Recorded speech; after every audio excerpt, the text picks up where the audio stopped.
Good morning my dear students. आप लोग का जो हिंदी का जो सिलेबस है वो हाफ ईयरली तक का सिलेबस कंप्लीट हो गया है। चूँकि अब आप लोगों को केवल रिवीजन करना है तो पुराने जो भी पाठ बताए गए उन सभी पाठों का, उस पाठ पर आधारित प्रश्नोत्तर, उस पाठ पर आधारित जो भी संदर्भ प्रसंग व्याख्या है वो सब आप जो है वो तैयार करते रहिए। जो भी कोई प्रॉब्लम हो वो आप क्लास में पूछ सकते हैं। आज हम लोग पढ़ेंगे, अब हम लोग सिलेबस से आगे का पढ़ेंगे। तो काव्यखंड में हम पहला मतलब जो हाफ ईयरली के बाद का जो पहला लेसन है वो है घर की याद। घर की याद जो कविता है वो भवानी प्रसाद मिश्र, इस कविता के जो कवि हैं भवानी प्रसाद मिश्र की जो है यह रचना है घर की याद। तो हम लोग इस पाठ के जो रचनाकार हैं भवानी प्रसाद मिश्र जी, उनके जीवन के विषय में थोड़ा हम लोग संक्षिप्त रूप से अध्ययन करेंगे कि जब भवानी प्रसाद मिश्र का जन्म, मृत्यु, रचनाएं इत्यादि के विषय में थोड़ा बहुत हम लोग अध्ययन करते हैं। तो आइए सबसे पहले आपके page number 150, open page number 150। आप लोग पेज नंबर 150 पर देखेंगे। ये बहुत ही प्रगतिशील दौर के और यह क्या कहते हैं एक जिज्ञासु कवि है। ये जो है बहुत ही जिज्ञासु कवि थे। इन्होंने जितनी भी कविताएं लिखी हमारे लिए एक प्रेरित, हमारे मनोबल को जो है बढ़ाने वाली, हमारे आत्मविश्वास को बढ़ाने वाली कविता के रूप में सिद्ध हुई। और इनका जो व्यक्तित्व है, उनका व्यक्तित्व बहुत ही सरल है, बहुत ही सहज है। किसी प्रकार का अतिरिक्त अलंकारिकता की आवश्यकता इनमें नहीं पड़ी। इनके विषय में एक भवानी प्रसाद मिश्र रचनावली से संग्रहित एक जो है पद के रूप में पंक्तियां दी हुई है। यहाँ पर आप उसे पढ़िए। कुछ लिख के सो, कुछ पढ़ के सो तू। कहते हैं कि हमें प्रेरित करते हुए कहते हैं कि प्रतिदिन व्यक्ति को कुछ न कुछ पढ़ते रहना चाहिए, कुछ न कुछ व्यक्ति को लिखते रहना चाहिए। हर व्यक्ति को प्रतिदिन कुछ न कुछ पढ़ते रहना चाहिए, कुछ न कुछ लिखते रहना चाहिए। कुछ लिख के सो, कुछ पढ़ के सो तू, जिस जगह जागा सवेरे उस जगह से बढ़ के सो। अभिप्राय क्या है कि हमें दिन प्रतिदिन, डे बाय डे अपने जीवन में तरक्की करते रहना चाहिए। ऐसा नहीं कि जिस स्थान पे है वहीं मूर्तिवत एक स्टैचू की भांति बने हुए हैं और किसी प्रकार की कोई परिवर्तन जो है वो नहीं चाहते, ऐसा कदापि नहीं। हमें प्रतिदिन कुछ न कुछ नया करने की सोचनी चाहिए और जीवन में हमें कुछ न कुछ नया करना चाहिए। कुछ लिख के सो। जब भी आप समय वेस्ट मत करिए, समय फिजूल में मत गवाइए। जब भी आप सोने जा रहे हो या बैठे हो तो सबसे पहले सोने से पहले कुछ न कुछ आप लिख लीजिए। मतलब कुछ जीवन से संबंधित अपने मन के विचार ही, आज आपने क्या किया, आपके मन में क्या भावना है, कुछ भी आप लिख के सोइए। कुछ पढ़ के सोइए। पढ़ के सोने से आपके ज्ञानार्जन में वृद्धि होगी। और जिस जगह से जागा, मतलब जब आप अवेयर हुए, जब आप सचेत हुए, तो सचेत होने के बाद जो है आगे का उस जहाँ पर आपकी चैतन्य अवस्था, उससे आगे बढ़ने का प्रयास करिए। सपोज आपने जो है आज जीवन परिचय पढ़ा, तो कल आप लोग उनकी कविता को कम से कम रीडिंग करिए। एक दिन रीडिंग कर लिया तो कम से कम एक पैराग्राफ का संदर्भ प्रसंग व्याख्या करिए। ऐसा नहीं है कि एक ही साथ पूरा सिलेबस रख लीजिए कि आज हम 10 दिन के अंदर, 2 दिन के अंदर पूरा हिंदी कंप्लीट कर दें, ऐसा नहीं हो पाएगा। एक दिन स्टेप बाय स्टेप बढ़िए तो आपको लक्ष्य तक पहुँचने में आसानी होगी। यह पंक्तियाँ जो है भवानी प्रसाद मिश्र की ग्रंथावली से ली गई है कि हमें day by day, 1 by 1 day, step wise हमें आगे बढ़ते रहना चाहिए। एक बार हम अचानक से बढ़ेंगे तो हमारे ऊपर अधिभार ज़्यादा होगा और हम जीवन में आगे नहीं बढ़ पाएंगे और हमारा आत्मविश्वास भी कहीं ना कहीं डगमगाने लगेगा। तो हमें अपने जीवन में डे बाय डे आगे बढ़ने की प्रेरणा उनकी कविता के माध्यम से मिलती है। तो आइए हम इनके जन्म के विषय में, जन्म मृत्यु के विषय में संक्षिप्त रूप से अध्ययन करते हैं। काव्यखंड घर की याद, यह जो भवानी प्रसाद मिश्र द्वारा रचित कविता है, इसके कवि का नाम क्या है? भवानी प्रसाद मिश्र। इनका जन्म, भवानी प्रसाद मिश्र का जन्म सन 1913 टिगरिया गांव होशंगाबाद, इनका जो बुक में दिया हुआ है, कहीं से अलग से नहीं है, आप देख सकते हैं बुक में दिया हुआ है। इनका जन्म जो है सन 1913 टिगरिया गांव होशंगाबाद, और होशंगाबाद का है मध्य प्रदेश में। तो इनका जन्म जो है वो मध्य प्रदेश में हुआ था, टिगरिया गांव में। और कब हुआ था? 1913 ईस्वी में हुआ था। कहाँ हुआ था? टिगरिया गांव में। कहाँ? होशंगाबाद जिले के यानी मध्य प्रदेश राज्य में यह स्थित है। तो इनका जन्म जो है मध्य प्रदेश में हुआ था। इनकी मृत्यु जो है 1985 ईस्वी में इनकी मृत्यु, भवानी प्रसाद मिश्र की मृत्यु 1985 ईस्वी में हुई थी। प्रमुख रचनाएं इनकी बहुत सी रचनाएं जो बहुत ही महत्वपूर्ण रचनाएं हैं लिखी हैं इन्होंने। तो इसमें सतपुड़ा के जंगल, ये बहुत ही महत्वपूर्ण, अक्सर एग्जाम में पूछे जाते हैं। तो 2-3 का हमने यहाँ पे जिक्र किया, कुछ और आपकी पुस्तक में दिया हुआ है। पहला है सतपुड़ा के जंगल। दूसरा है सन्नाटा। ध्यान दीजिएगा, अक्सर सन्नाटा और सन्नाटा शोर करता है, दोनों में बच्चे कंफ्यूज हो जाते हैं। सन्नाटा जो है भवानी प्रसाद मिश्र की रचना है और सन्नाटा शोर करता है यह जो अज्ञेय की रचना है, तो दोनों में कंफ्यूज मत होइएगा। तो सन्नाटा क्या हो गया? सन्नाटा जो है यह भवानी प्रसाद मिश्र की रचना है। गीत फरोश, ये इनका काव्य संग्रह है गीत फरोश। इसके विषय में जो है ये बहुत ही महत्वपूर्ण जो है इनकी रचना है। अगला है चकित है दुखी। नेक्स्ट है बुनी हुई रस्सी, खुशबू के शिलालेख, अनाम तुम आते हो, इदम न मम आदि। ये सारे इनके द्वारा रचित रचनाएं हैं जिनका संग्रह आपके पुस्तक में दिया हुआ, आप यहाँ से पढ़ सकते हैं। सम्मान, जो जिन प्रमुख सम्मान से इन्हें सम्मानित या विभूषित किया गया उनमें प्रमुख है साहित्य अकादमी क्षेत्र में दिया, साहित्य के क्षेत्र में दिया जाने वाला सम्मान है साहित्य अकादमी पुरस्कार से इनको सम्मानित किया गया।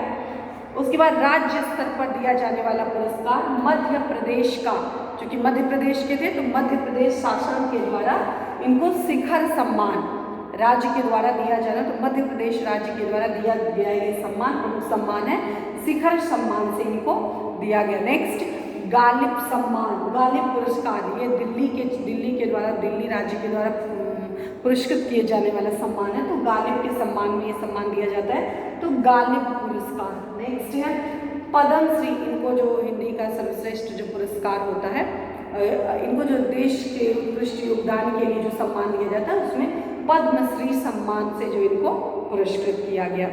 और भी जो है इनको कई महत्वपूर्ण सम्मान से इनको नवाजा गया है।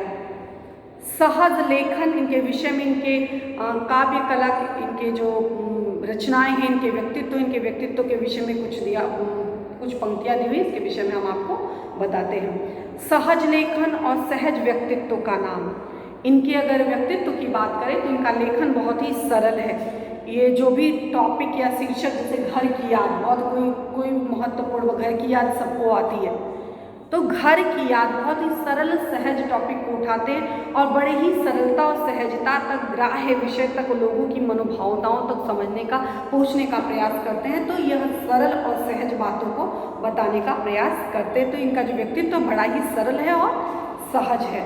भवानी प्रसाद मिश्र के व्यक्तित्व का रूप ही सरल और सहज है। कविता और साहित्य के साथ साथ राष्ट्रीय आंदोलनों में जिन कवियों की सक्रिय भागीदारी थी उनमें एक ये भी है।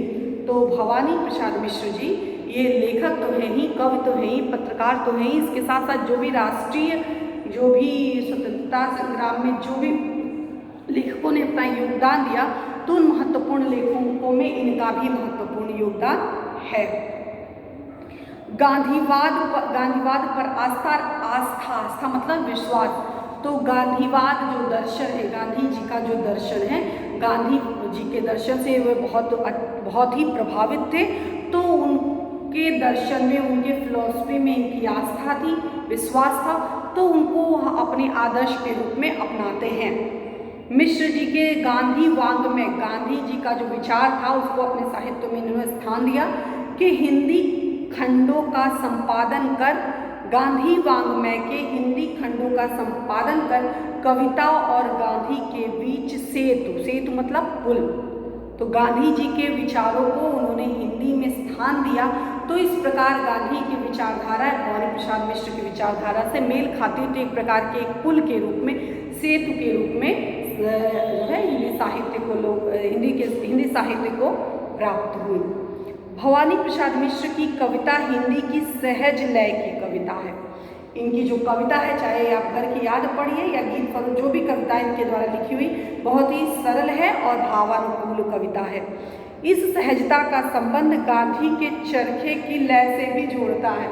लोग उसके लय के साथ जुड़ते, किस प्रकार चरखा चलता है आराम से, उसी तरह से कविता की अभिव्यक्ति बड़े ही सरल और सहज रूप से, निरंतर रूप से बहती हुई जलधारा की भांति इनकी कविता है।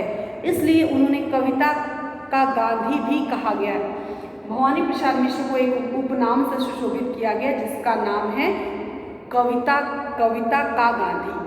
कविता का गांधी एक उपनाम के रूप में, एक दूसरे नाम के रूप में उन्हें जो है पुकारा जाता है। मिश्र जी की कविताओं में बोल चाल के गद्यात्मक से लगते वाक्य विन्यास को ही कविता में बदल देने की अद्भुत क्षमता है। इनकी जो कविताएं हैं, इनका जो वाक्य विन्यास मतलब वाक्यों का जो समूह है, वो देखने पे तो ऐसा प्रतीत होता है जैसे गद्य है। उनकी जो भवानी प्रसाद मिश्र की जो कविताएं हैं, वो देखने में तो प्रतीत होती है गद्य है, लेकिन गद्य के साथ साथ उसका जो देखने पता ऐसा चलता है कि गद्य के साथ साथ यह पद्य की अनुभूति होती है। मतलब गद्य को पद्य बनाने की जो कविता कौशल है, यह भवानी प्रसाद मिश्र में विद्यमान है। यही कारण है कि उनकी कविता सहज और लोक से अधिक करीब है। यही कारण है कि भले ही गद्य के फॉर्म में हो, गद्य के रूप में लिखी हुई हो, लेकिन वह लोगों की भावनाओं तक जुड़ती है, लोगों की डेली लाइफ से मिलती जुलती है, इसलिए लोगों को अच्छी लगती है।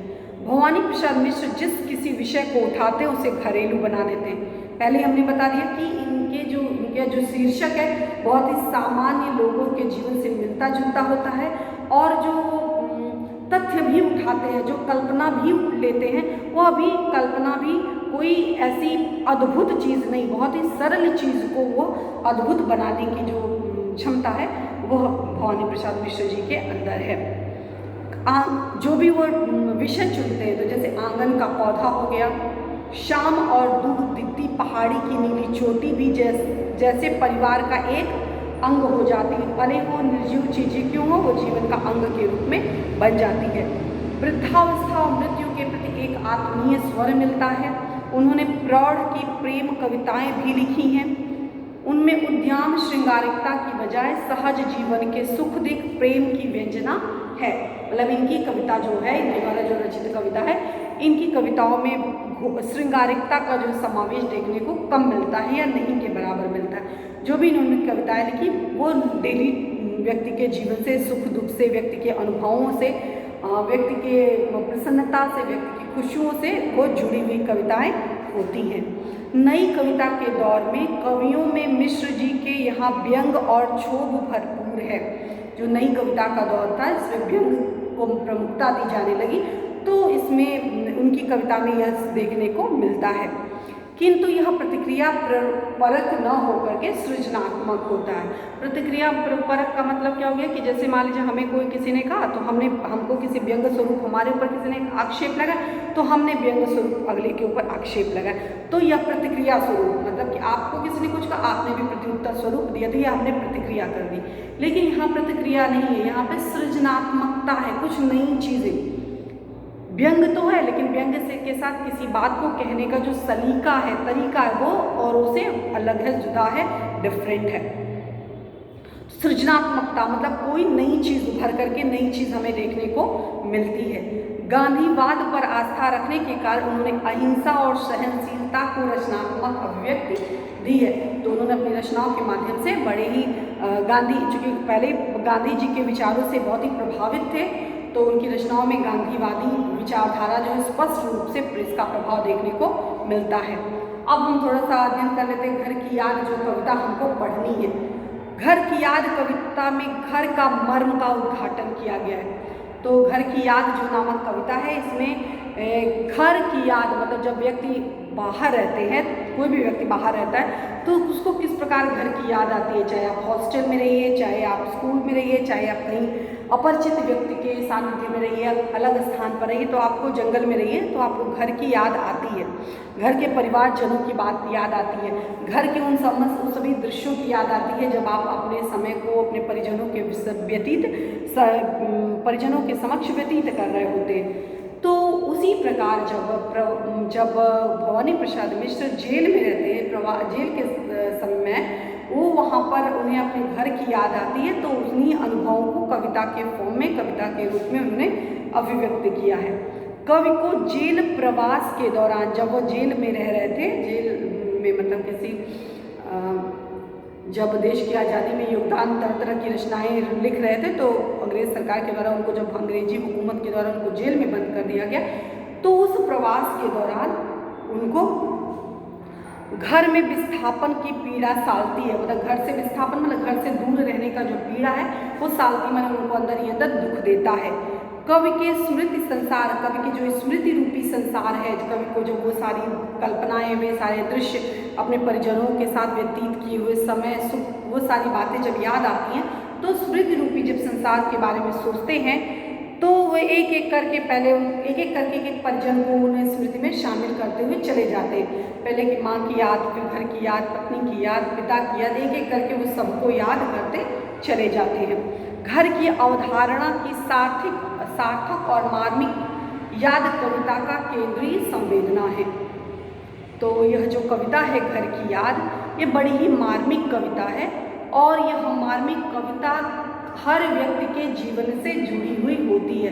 ये तो कवि का अपना निजी अनुभव है कि जेल प्रवास के दौरान उन्होंने किस प्रकार अपना समय व्यतीत किया, लेकिन आप उन्हें भी अपने जीवन में जरूर ऐसा अवसर मिला होगा कि जब आप पहली बार जब स्कूल आए होंगे तो आपको अपने घर की याद बहुत आती रही होगी। जब आप हॉस्टल में रहते तब भी आपको घर की याद आती है। तो कहीं भी जब आप घर से दूर रहते, अपने परिजनों से दूर रहते, तो कैसे आपको अपने घर की याद आती, किस प्रकार वो सारी चीज़ें आपको कष्टदायी होती, इन सब विषयों में इसमें बताया गया। तो हम लोग नेक्स्ट डे जो है घर की याद नामक कविता का अध्ययन करेंगे।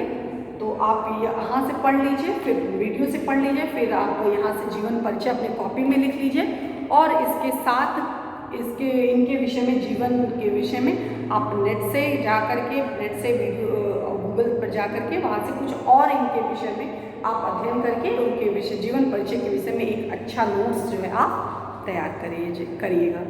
तो आई होप आपको समझ में आएगा। नेक्स्ट डे हम लोग घर की याद नामक कविता का अध्ययन करेंगे। धन्यवाद।